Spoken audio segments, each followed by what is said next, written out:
Good morning, students. Hope you all are fine. So, in the last class, we have discussed the examples which were before exercise 7.1.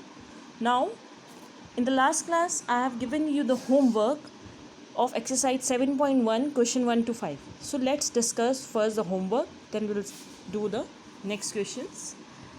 Now exercise 7.1, let us see the first question. First question is in quadrilateral ABCD, एक quadrilateral है ABCD, हालांकि इन्होंने जो labelling करी हुई है वो गलत है, मगर अब हमें इसी के हिसाब से लेना पड़ेगा. ABCD इन्होंने इस तरीके से ले रखा है. Now AC is equal to AD given है and AB bisects angle A. AB जो है वो एंगल A को बाइसेक्ट करता है. Now we have to show that angle triangle ABC, ये वाला triangle is congruent to ABD.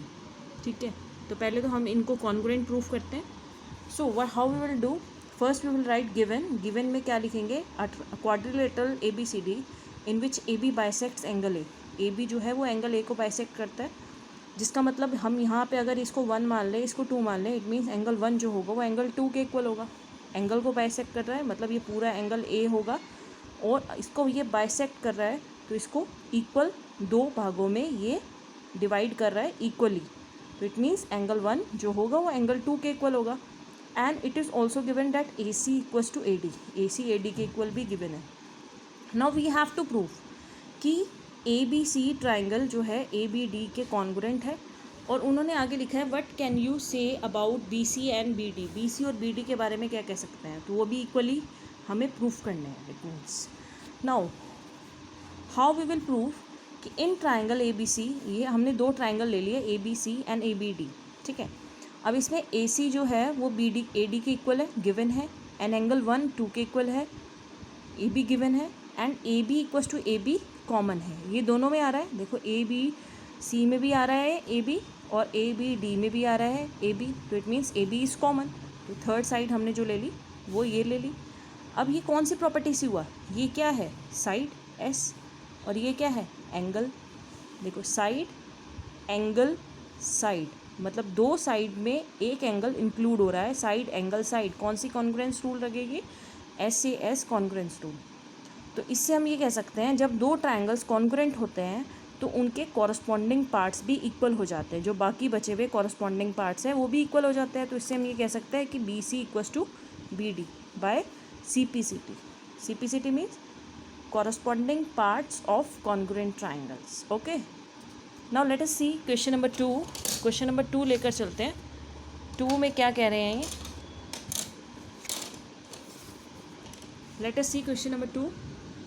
ABCD is a quadrilateral in which, ये एक quadrilateral है, इसमें AD जो है BC के इक्वल है, and angle DAB, AD BC के इक्वल है, एंगल DAB ये पूरा angle equals to angle CBA, ये पूरे एंगल के इक्वल है. Then we have to prove कि ट्राइंगल ABD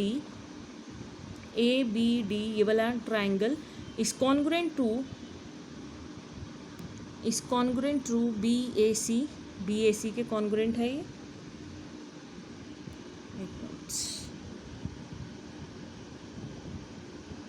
एंड और हमें प्रूव करना है कि BD equals to AC and angle ABD ये इतना एंगल इक्वल्स टू BAC इतना एंगल. ठीक है, तो अब देखिए इसे कैसे करते हैं हम, लेट अस सी. देखिए क्वेश्चन नंबर 2 को हम कैसे करेंगे. गिवन हम लिखेंगे ABCD is a quadrilateral in which AD equals to BC given and angle DAB equals to angle BAC given CBA. तो इसमें क्या गिवन है, angle DAB equals to CBA और ABC. ठीक है, ये लिख सकते हैं. ये हमें प्रूफ करना है ट्राइंगल ABD, ये वाला triangle ABD is congruent to BAC and BD equals to AC and angle ABD, ये वाला angle ABD equals to BAC. ये इतने छोटे छोटे एंगल्स को भी हमें इक्वल प्रूफ करना है. तो कैसे करेंगे, अब हमने ये दोनों ट्राइंगल ले लिए ABD एंड BAC, ये 2 ट्राइंगल्स लेंगे हम. इसमें हमने सबसे पहले लिखा कि AD equals to BC. AD जो है वो BC के इक्वल है, गिवन है, और angle D A B equals to A B C, ये भी गिवन है। और तीसरा क्या ले सकते हैं कि कॉमन है, दोनों में ए बी आ रहा है, A B common, A B equals to A B common. तो किस प्रॉपर्टी से होंगे ये? एक तो साइड होगी, इसके बीच में ये एंगल, और ये फिर साइड, साइड एंगल साइड। तो एस ए एस एक्सियम लिख सकते हैं, और कॉन्ग्रुएंस रूल लिख सकते हैं इसमें हम। इस कॉन्ग्रुएंस रूल से ये प्रूफ हो गया कि ये दोनों ट्राइंगल्स कॉन्ग्रुएंट है। और इससे हम कह सकते हैं कि B D equals to A C by C P C T. B D जो होगा वो ए सी के इक्वल होगा। और हम क्या कह सकते हैं, अब हम इस वाले ट्राइंगल में लिए ए बी डी में, ए बी डी में अगर हम ये वाला ले लें ए बी डी, ये वाला एंगल जो होगा वो एंगल इस वाले ट्राइंगल में से बी ए सी। तो ये भी कॉरस्पॉन्डिंग पार्ट्स हो गए इन दोनों ट्राइंगल्स के, तो ये भी दोनों भी इक्वल हो जाएंगे by C P C T से। तो corresponding parts of congruent triangles, so hence proof, ये दोनों parts by C P C T से हो जाएंगे proof. Now let us see question number 3। Question number 3 क्या कह रहा है कि A D and B C are equal perpendiculars, A D और बी सी जो है equal perpendiculars on a line A B. A B के ऊपर ये दोनों इक्वल परपेंडिकुलर्स हैं, means A D equals to B C भी गिवन है। And we have to show that कि सी डी जो है, C D bisects A B, means we have to show O A equals to O B. इसका मतलब हमें क्या show करना है, O A equals to O B. इसका क्वेश्चन का मतलब समझेंगे, सी डी जो है वो ए बी को बाइसेक्ट करता है, ए बी को बाइसेक्ट करता है, मतलब O A equals to O B हमें शो करना है। तो it is given that A D and B C are equal perpendiculars, A D और बी सी इक्वल है। इसका मतलब है कि ए डी जो है बी सी के इक्वल है, एंड एंगल डी ए ओ जो है एंगल सी बी ओ के इक्वल है, मीन्स दोनों 90 डिग्री हैं, परपेंडिकुलर्स हैं तो 90 डिग्री है। And we have to prove C D जो है वो ए बी को बाइसेक्ट करता है, इसका मतलब O A equals to O B we have to prove. Now अब हम ये दोनों ट्राइंगल्स लेंगे, तो इसमें भी हम 3 चीज़ें देखते हैं। हमेशा जब भी हमें कॉन्ग्रुएंसी प्रूव करनी होती है, we have to see 3 things, ठीक है। या तो हम एस एस एस प्रॉपर्टी से करें, या एस ए एस, या ए एस, या आगे हम पढ़ाएंगे आर एच एस, ठीक है। तो वो अभी पढ़ाएंगे, तो अभी वो इस एक्सरसाइज में यूज़ नहीं होगी। जहाँ तक पढ़ाया है, 3 प्रॉपर्टीज़ पढ़ाई है, वो तीनों ही इसमें यूज़ हो सकती है, ठीक है।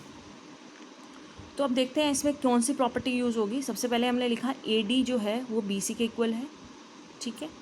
दूसरा हमने लिया कि angle O A D equals to O B C each 90 degree, और ये इक्वल्स टू ये angle A O D equals to angle B O D, because ये कौन से एंगल्स हुए, वर्टिकली अपोजिट एंगल्स। तो इससे हमारा ये ट्राइंगल इस ट्राइंगल के कॉन्ग्रुएंट प्रूव हो जाएगा। किस प्रॉपर्टी से, एंगल एंगल साइड, कोई भी 2 एंगल्स और साइड। ऐसा नहीं है कि एक साइड है और बीच में एंगल है फिर साइड है, तो होता एस ए एस। या ऐसा होता 2 एंगल्स होते, मान लीजिए अगर ये 2 एंगल्स होते और ये बीच में साइड इंक्लूड होते तो ए एस ए होता। मगर यहाँ पे क्या है, 2 एंगल्स अलग अलग हैं, उनके बीच की साइड इंक्लूड नहीं है, तो कौन सी प्रॉपर्टी होगी, ए एस, ए एस। सो इस एक्सियम से, या हम कह सकते हैं कॉन्ग्रुएंसी रूल से भी हम यहाँ लिख सकते हैं, एक्सियम की जगह हम कॉन्ग्रुएंस रूल भी लिख सकते हैं। Congruency rule, both are correct, क्योंकि एक्सियम है, हमने इनको कोई प्रूफ नहीं करा, we are just using it, ठीक है, एज वी हैव डिस्कस्ड। तो इसीलिए हम इसको एक्सियम भी बोल सकते हैं और कॉन्ग्रुएंसी रूल भी बोल सकते हैं। तो इससे हम ये कह सकते हैं कि ओ ए जो होगा वो ओ बी के इक्वल होगा by C P C T, हैं C D bisects A D. C D जो है वो ए बी को बाइसेक्ट करता है, ए बी, ठीक है, ये बी है। Now let us see question number 4। Question number 4 क्या कह रहा है, अब इसमें कह रहे हैं कि L and M are 2 parallel lines intersected by another pair of parallel lines P and Q. L and M भी पैरेलल है, पी एंड क्यू भी पैरेलल है। शो डैट ये वाला triangle A B C is congruent to C D A. अब देखिए इसमें कैसे करेंगे, गिवन में लिखेंगे L is parallel to M and P is parallel to Q. We have to prove this and this are parallel. तो जब L M के पैरेलल है और ए सी ट्रांसवर्सल है, तो एंगल 1 एंगल 3 के इक्वल होगा। Reason is alternate interior angles, ठीक है। और ऐसी 2 जो होगा वो 4 के इक्वल होगा, 2 जो होगा 4 के इक्वल होगा, ऑल्टरनेट इंटीरियर एंगल्स।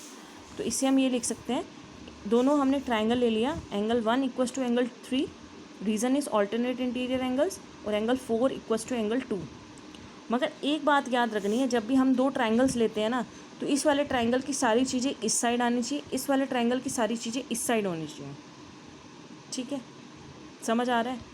और जैसे हमने यह लिखा है ए सी इक्वल्स टू ए सी, तो इस जैसे हमने ये ट्राइंगल्स के नेम लिखे हैं ना, तो वो भी ऐसे ही मैच होना चाहिए। ये देखो ए सी आ रहा है ना, और यहाँ भी ए सी ए या ए सी, बात तो एक ही है ना। मतलब इस ट्राइंगल का नेम हमने ऐसे तो नहीं लिखा डी ए सी, और यहाँ पे हम लिख रहे हैं ए सी, और यहाँ ए सी नहीं आ रहा है, ए सी की जगह यहाँ आ रहा है डी सी, तो वो गलत हो जाएगा। तो नेम भी हमें इस तरीके से लिखना है कि जो हम जैसे यहाँ लिख रहे हैं तो वो उससे मैच होना चाहिए नेम के साथ। तो एंगल 1 जो होगा एंगल 3 के इक्वल है, alternate interior angles angle 4 angle 2 के equal, and A C equals to A C common. इससे होता है कि ये वाला triangle A B C is congruent to triangle C D A. मतलब कायदा ये होता है कि ये चीज़ मैच होनी चाहिए। कई बार अगर नहीं भी होती then we take it for granted कि हाँ चलो ठीक है। कई बच्चे नहीं इस चीज़ को करते, so we check it like that only. मगर ये होता है कि अगर हम मान लीजिए कोई भी पार्ट्स को हम लिख रहे हैं, मान लीजिए अगर हमें ये 2 ट्राइंगल्स पे लिखना है तो ए बी हम लिखेंगे, ए बी सी डी के इक्वल है। ए बी जो है वो सी डी के इक्वल हम कह सकते हैं by C P C T, क्योंकि कॉरस्पॉन्डिंग जो बन रहा है वो यही बन रहा है कि पहले 2 और इधर के भी पहले 2। तो इसके नेम्स हमें इसी तरीके से लिखने होते हैं जो कॉरस्पॉन्डिंग पार्ट्स बनेंगे। ठीक है, तो इससे ही आ जाएगा ट्राइंगल ये is congruent to this triangle by angle side angle. ठीक है, तो ये कौन सी प्रॉपर्टी बनेगी, एंगल साइड एंगल। तो ए एस ए बनेगी इसमें कौन सी प्रॉपर्टी बनेगी, एंगल साइड एंगल। ठीक है, अब इसमें हमें कोई भी और चीज़ प्रूफ करने के लिए नहीं कही, तो we can leave it by this also. हमें सी पी सी टी लिखने की ज़रूरत नहीं है। अगर हम लिखना चाहते हैं तो वी कैन राइट कि A B equals to C D हो सकता है। ठीक है, और क्या हो सकता है, A D equals to B C हो सकता है। देखो यहाँ ए डी, ये B C equals to A D हो सकता है। तो ये भी corresponding parts of congruent triangles में हम सी पी सी टी में लिख सकते हैं। मगर if they haven't asked then we can write and we can not write, so it's our choice. Now let us see the last question. अब last question देख लेते हैं जो भी हमने पहले होमवर्क दिया था। अब ये क्या कह रहे हैं कि line L is the bisector of angle A. L जो है वो इस एंगल ए का बाइसेक्टर है, and B is any point on L. B एक पॉइंट है एल पर, and B P and B Q are perpendiculars from B on the arms of angle A. B P angle A की arm पर bisect perpendicular है, ऐसी B Q भी angle A की arm पर परपेंडिकुलर है। नाउ शो डैट कि ये वाला triangle angle A B P is congruent to A Q B. इन दोनों में हमें कॉन्ग्रुएंसी प्रूव करनी है, और ये प्रूव करना है कि B P equals to B Q और B is equidistant from the arms of angle A. तो इसको हम कैसे करेंगे, गिवन लिखते हैं पहले। गिवन में क्या दिया हुआ है हमें, चलिए गिवन में देखते हैं क्या दिया हुआ है कि line L is a bisector of angle A. Line L जो है वो एंगल ए का बाइसेक्टर है, या फिर हमने इसको एंगल 1 2 मान लिया, तो इसका मतलब है कि एंगल 1 एंगल 2 के इक्वल है। B P and B Q are perpendiculars from B, तो इसका मतलब है कि angle A P B and angle A Q B equal है, equals to 90 degree. And we have to show that ये दोनों ट्राइंगल्स कॉन्ग्रुएंट है and B P equals to B Q. तो इसका हमने प्रूफ कैसे करना है, तो हमने ये 2 ट्राइंगल्स ले लिए, ए बी पी, ये वाला ट्राइंगल, ये वाला ट्राइंगल। अब इसमें हमें 3 चीज़ें लिखनी है। 3 चीज़ें हम क्या लिखेंगे, एक तो angle A P B equals to angle A Q B each 90 degree, दूसरा एंगल 2 इक्वल्स टू एंगल 1। अगर मान लो हमने ये वाला ट्राइंगल पहले लिखा है ना ए बी पी, और ए क्यू बी, तो यहाँ इस वाले का हमें पहले लिखना है, या तो हम इसे 1 और इसको 2 मान लें। तो अगर हमने ये पहले लिखा है तो पहले हम लिखेंगे 2=1, 1=2 नहीं लिखेंगे, क्योंकि हमने जब लिखा है in triangle this and this, तो जो सा ट्रायंगल का नाम हमने पहले लिखा है उसी का ही पार्ट हम पहले लिखेंगे। ठीक है, ये चीज़ ध्यान रखनी है, and it is very important thing in proving the congruency of triangles. ये बहुत इंपॉर्टेंट पार्ट है। ठीक है, तो हमने दूसरी चीज़ ये ले ली। तीसरा हम क्या ले सकते हैं, देखिए आप इन दोनों ट्रायंगल्स में क्या चीज़ कॉमन लग रही है, A P B and A Q B, दोनों में क्या आ रहा है, ए बी आ रहा है, ए बी इज़ कॉमन, तो तीसरी साइड हम ले लेंगे ए बी। तो अब कौन सी कॉन्ग्रुएंसी रूल से होंगे ये देखो, एक ये ट्रायंगल है, एक ये ट्रायंगल, और ये साइड है, मतलब दो एंगल्स के बीच में साइड इंक्लूड नहीं है, तो कौन सी प्रॉपर्टी लगेगी, ए एस। ठीक है, तो देखिए हमने ऐसे ही करा है कि हमने दो ट्रायंगल लिए हैं, एक तो हमने ले लिया angle 2 = angle 1, because L is a bisector of angle A, and angle A P B = angle A Q B, each 90 degree, और A B = A B common. तो इससे आ जाएगा हमारे ये दोनों ट्रायंगल्स कॉन्ग्रुएंट हो गए by AAS congruency rule, and by CPCT हम इसके कॉरस्पॉन्डिंग पार्ट्स को भी इक्वल कर सकते हैं। ये वाला इसका कॉरस्पॉन्डिंग पार्ट है और ये वाला इसका कॉरस्पॉन्डिंग पार्ट्स है, तो BP = BQ by CPCT। Now your homework, now write your homework is exercise 7.1 question 6, 7 and 8. This is your homework. ठीक है, so that's all for today. Thank you and have a nice day.